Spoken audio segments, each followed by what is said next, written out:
Hello, I'm Father Louis Scurti, and I welcome you to Friends of the Word. This is the Sunday Mass and the Homily of the Week. Today is the second Sunday of Lent, and it is the Feast of the Transfiguration of Jesus, a beautiful gospel and a beautiful first reading from the history of our church for Abraham and Isaac. Pass this on to your family and friends if you like, and contact me. I'd like to have you on my mail list, fatherlouscurti@hotmail.com. God bless you.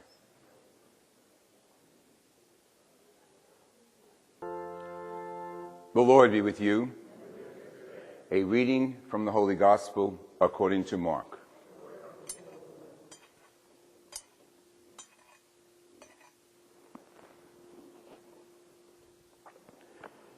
Jesus took Peter, James, and John and led them on a high mountain apart by themselves.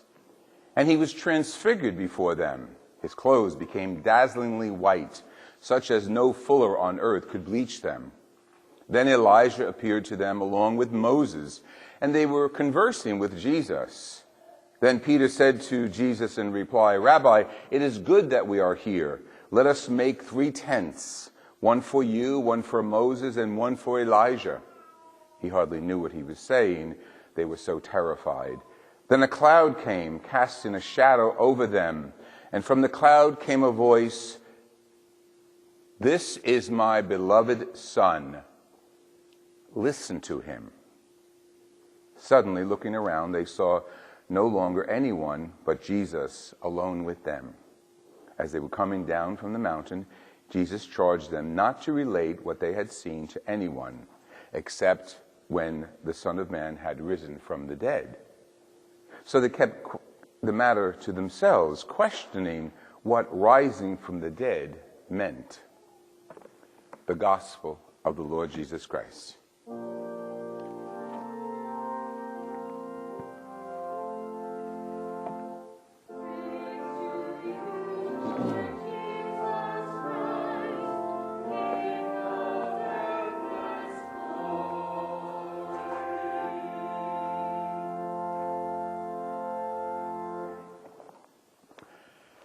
I know I've been away from this parish a week or two, whatever it was, but using incense, you realize I'm back, right? And it's funny, years ago when I helped out in Chatham, there was a family there, and they were very nice, a very supportive family, and they traveled one year to, of all places, Germany, and it was a girl, boy, and mother and father, and they entered this beautiful monastery in Germany. It was so beautiful. The music was playing, and the girl, who was around 9 years old, she says, "Father Scurti's here." And the father and mother said, "No, why do you say that? Smell the incense."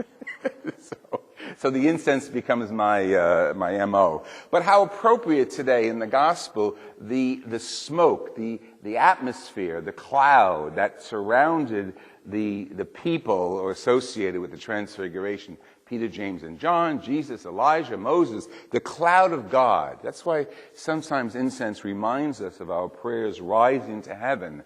That's why it's very important. In our tradition as a church, incense was used well before we came on the scene as Christians or Judeo-Christians. Incense was always used in reference to someone lofty, the gods, before Christianity, before Judaism.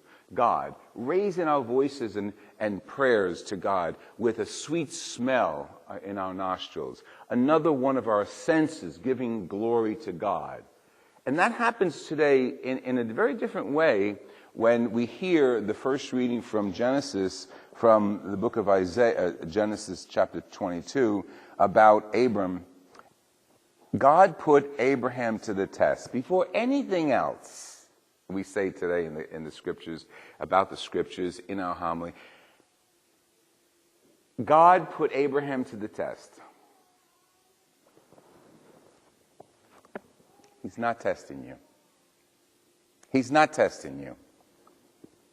Whatever you're going through, don't put yourself in the situation of Abraham.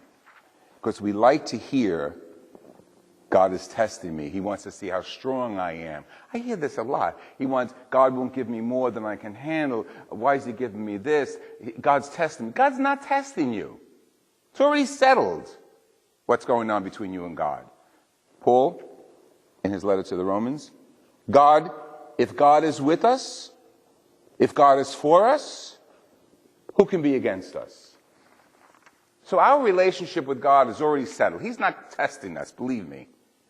We go through life, and if our attitude of life is rooted in God, and we really believe that God is with us, then every piece of nonsense that comes down the pike, whether it's family business, whether it's unemployment, whether it's poverty, whether it's war, we're not being tested by those things. The test has already happened. And our attitude as we wake up in the morning is the response to the test. Do I trust God in my life or not? God is with me. Who can be against me? That's the starting point. So we don't go through life looking for a crisis and say, oh, God is testing. God's not testing you. I don't care if it's illness. I don't care if it's family distress. God's not testing you. You and I already have that test within us. And if we hold on to our faith in God, as Paul reminds us that he's with us, and if we're with him, what's that? How we go about the challenges is our business. And we always rely back on the strength that we have, the strength of faith that we have in God. But how we react to crises becomes our challenge. Recently I got a call from someone, an email from someone, blah, blah, blah. These people went to this particular church. They were away in Croatia or someplace, and so the pastor didn't see them for 3 weeks, and he berated them because they weren't in church for 3 weeks. They were in Croatia. But this is local. He berated them. And that got back to my friend. My friend contacts me, do you believe this? And the husband, whose faith was on the line anyway, a little shaky, decides, that's it, I'm not going back to church. First of all, the priest should go to hell, the one who berated them. Pure and simple. Because of that action, who does he think he is? God is the judge. And he was misjudging besides. Even if he had the facts, he shouldn't be judging. But let me go to the husband. His faith was already shaky. Wait a minute. Don't blame the priest for your lack of faith. Don't blame that priest. I don't care how wrong he was. Don't blame him for your lack of continuity with faith. That's already in you. You need to decide every morning when we wake up, we need to decide, is God with me or not? And the real answer is, am I with God or not? That makes all the difference in the world in our lives. How we go about life. How we go about judging or not judging. How we go about reacting to crises or not reacting to them. God is with us. It's not an accident that he was referred to in Matthew as Emmanuel, fulfilling the prophets of antiquity. God with us, in name which means God with us. He is with us. And he's not just holding a scorecard. Let's see, I've got the scorecard on that family there. Let's see if they can endure this. Let's see if they can endure. That's not God. That's nonsense. That's pagan. And speaking of pagan, that's the society from which Abraham's family and ancestors came. This story, Abraham is about 1850 BC. That's his historic place. But this writing of the book of Genesis didn't happen until about 1000. So many years later. As you know, the people of the Hebrew culture were nomadic. They were travelers. They were always on the go. They're nomadic people. And what happens I was never been a nomad, but maybe I am the way I travel, but that's another story. But what happens with nomadic people? They camp out at night. Okay? They gather around the fire. And the nomads of the Middle East and the deserts still do this. And what happens? They don't have TV, they don't have internet, they don't have Twitter, they don't have all those wonderful things. So they sit around, and the patriarch, the father, the clan, tells stories. And I can just hear one of the kids in the clan, Grandpa, these people, am I in danger? Because these people, our neighbors, You know what they did last week? They took that kid up to Moab and they sacrificed him. They cut him open and they threw him into the gutter as a sacrifice to their gods. Is that ever going to happen to me? And you can just see the wise patriarch saying, hey, we come from a culture of Abraham. We come from a culture of monotheism. Our God doesn't want that from us. As a matter of fact, let me tell you a story. And that's how the story got in here. One day, Abraham, our patriarch, who we know, was tested. And he was told, just like the rest of your neighbors, I want your firstborn. I want the kid you waited so long for in life. I want him back. I want you to show me how much you love me and how much you respect me. You and Sarah waited for so many years for this kid. The kid finally came. He's nice, maybe a nice age now, and we don't know the possible age from that kid, even from the story. But he said, now I want him back. So Abraham, being a very honorable and faithful patriarch, took the kid up on the mountainside. Moriah, we don't even know where Moriah is, if it does exist at all. And he took him up on the mountainside, and he was making an altar, and he put the wood there and all that stuff. And the kid is looking around and says to the father, we don't bring an animal. We didn't bring an animal. And he says, well, kid, we got to do what the neighbors do. I got a call from God to do this. Hop on the altar. The intense experience of that story, the willingness of this faithful Abraham to wake up in the morning and say, God is with me, I'll do what I need to do.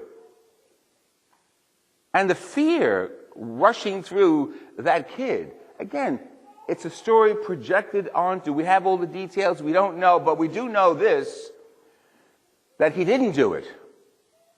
God spoke to him through a messenger, don't hurt the kid. That's it. Go get the animal in the thicket, sacrifice the animal. Sociologically, that puts an end to child sacrifice as commemorated by this group of Semites, the Hebrews. Now they are more distinct from the rest of their neighbors. Not only is their God the only God, the monotheistic God with no name, Yahweh, the nameless one, but their God is mandating reverence for life. Not arbitrary giving a sacrifice and naming it, you sacrifice your son or this sacrifice. No. Reverence for life. And an end to human sacrifice. And an end to bloody sacrifices temporarily until the cross. But we'll talk about that later. So when Abraham is responding to God, he's saying to God, historically, you gave me my son, I'm giving him back to you if that's what you want. My beloved son. And what does God say eventually? Leave it the way it is. Take care of your kid. Grow up. Become a nation as numerous as the stars in the sky and the sands on the seashore. Leave it the way it is. And we have the history of the prophets. We have the history of the prophecies. And then eventually, the Son of God becomes human. He had a son too. His name wasn't Isaac, it was Jesus. He becomes human. He takes on flesh. And this son, what he does in his life is start to educate us as to what sacrifice is all about, what trust is all about, what love is all about. He takes the relationship of the covenant of the people of the Hebrew culture and changes it and fulfills it. His life becomes the covenant. His life becomes the script, the agreement, the way to get to God, to appease God. Through Jesus. Not through blood, not through an animal, not through your first son. Doesn't matter. Jesus is the way to get to the Father. And Jesus happens to be God himself. But living on earth teaches us the direction he's going into. And maybe this story from Mark, the great Transfiguration story, and there's a magnificent, if you go home, go to Raphael's painting on the Transfiguration. It's just beautiful. Maybe I'll use that as my logo for this homily when it's uploaded. Raphael's Transfiguration. It shows the beauty of an artist trying to capture that moment in which the radiance of Jesus Christ, the human Jesus Christ, breaks away and his divinity comes storming out. His face is whiter than sun, his clothes are whiter than bleach, and whoa, and a cloud descends, and out of the cloud, the voice, "This is my beloved son." This is the one, guys. This is the one. And listen to him. Now we've got a different relationship with sons, don't we? In reference to the patriarch, in reference to our own Christian faith. This is the son that I will allow to be sacrificed to end all bloody sacrifices henceforth.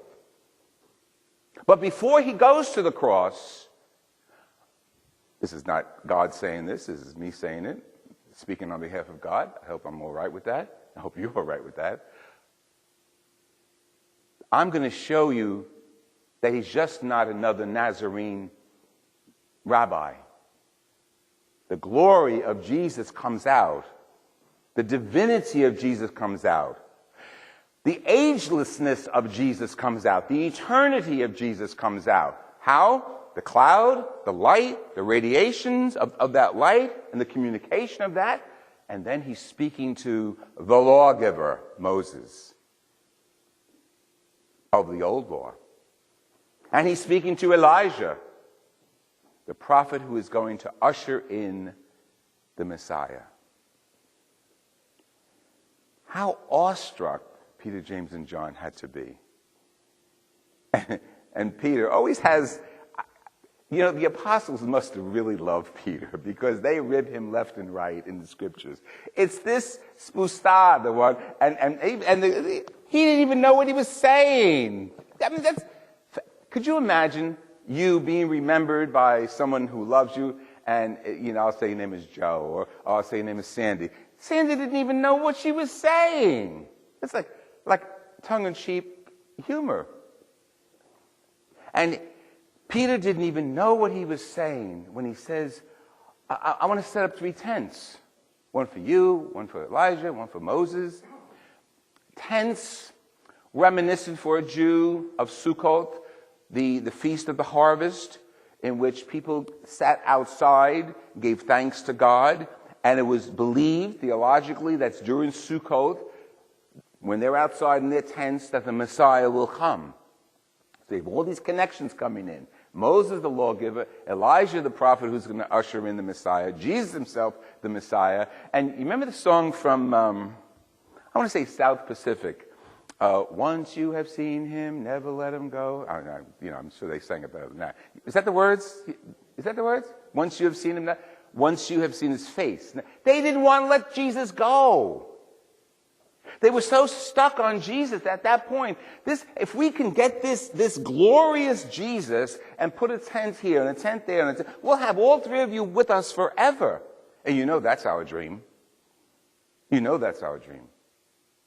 We want to capture God and hold him in our pocket. And God in his own way says, I am with you always. In the morning when you wake up, at night when you go to sleep, through the crisis, I am with you. So we want to do what Peter did.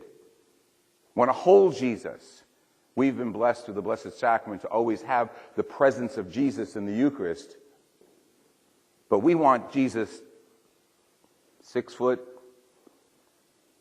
flesh and blood, not available to us that way. He's available to us in faith, in prayer. He's available to us in our needs. He's available to us when we are desperate, when we are happy, when we've accomplished, when we've lost. He's with us. This is Jesus, and the Father tells you and tells me, listen to him. You'll get through it. Listen to him. You'll get through it. He is with you always until the end of the world. Listen to him. Love one another as I have loved you. Listen to him. No greater love than lay down one's life for one's friends. Listen to him. And you know Jesus. And the more we know of Jesus, the more we want to do what Peter said. I want to keep him here. I want to lock him in. Hold Jesus right there. We don't have to. He's available through his word. He's available through his sacrament. He's available through the love we have for one another. See, he's with us. Abraham, God bless you for giving us that interesting background of God putting you to a test. Our test has already been passed. And our test is Jesus. And our test is our faith in Jesus. Storm, wind, hail, love, marriage, reconciliation, he's with us. He's one of the two outstanding beloved sons of history.